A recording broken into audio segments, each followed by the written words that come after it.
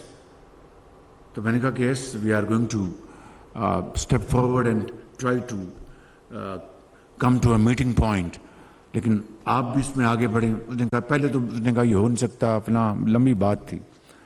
لیکن بعد میں جب برف پگھلی تو الحمدللہ معاملہ سلجھے. اور پھر دیکھا, میں آپ کو بڑے خلوص دل سے بتا رہا ہوں کہ اس پروگرام میں یہ کوئی مٹھائی بانٹنے کا یہ موقع نہیں ہے. آپ جانتے ہیں IMF کی جو کنڈیشنلٹیز ہیں وہ جکڑ کے رکھا ہوا ہے ہماری اکانومی کو. یہی ان کا ماڈل ہے پوری دنیا میں. لیکن آج ہمیں صبر کے ساتھ ہمیں اس کو ایکسیپٹ کرنا ہے اس وقت کے لیے کہ آپ مل کر ہم سب محنت کر کے اصرار اور قربانی کے ساتھ پاکستان کو خوشحالی کی طرف ہم لے جائیں. اور یہ انشاءاللہ ناممکن نہیں ہے, ممکن ہے, لیکن اپنا مشکل ضرور ہے.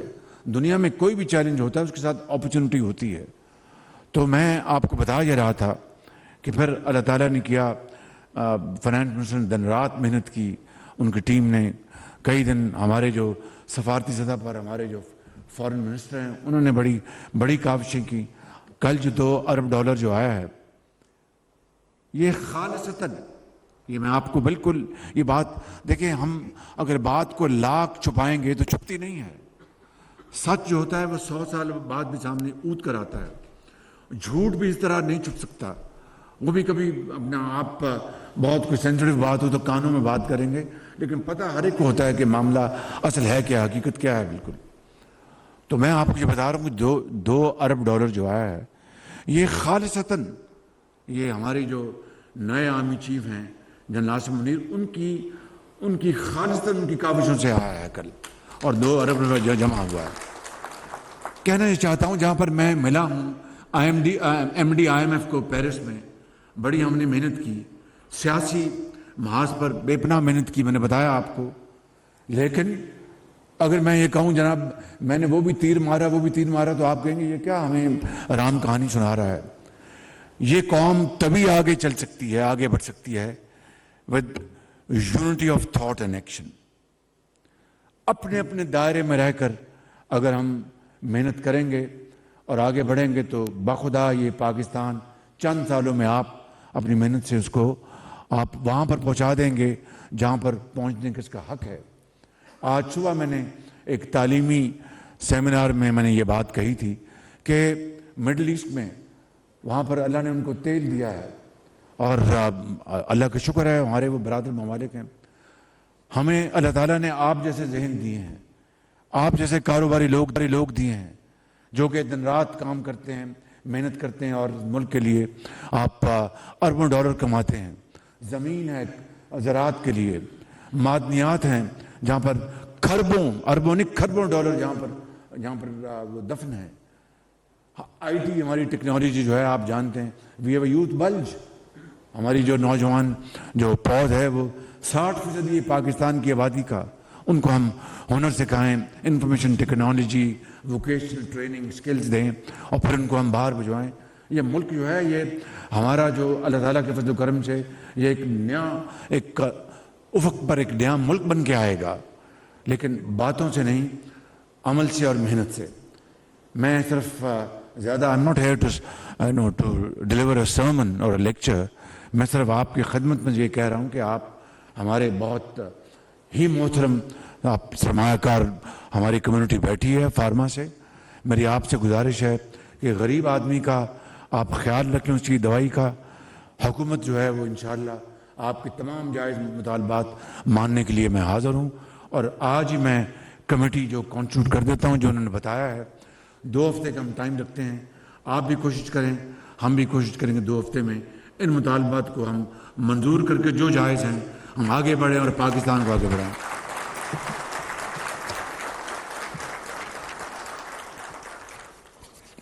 آپ کا بہت شکر گزار ہوں آپ نے یہاں پر مجھے دعوت دی. اللہ تعالیٰ آپ کو اور ترقی دے اور پاکستان کو آباد رکھے. آپ کا بہت بہت شکریہ. وزیر اعظم شہباز شریف اس میں تقریب سے خطاب کر رہے تھے. فارما انڈسٹری کا ملک کی ترقی میں اہم کردار ہے. انہوں نے کہا کہ آپ سب پاکستان کے سفیر ہیں. حکومت کی طرف سے آپ سب کو مبارکباد پیش کرتا ہوں.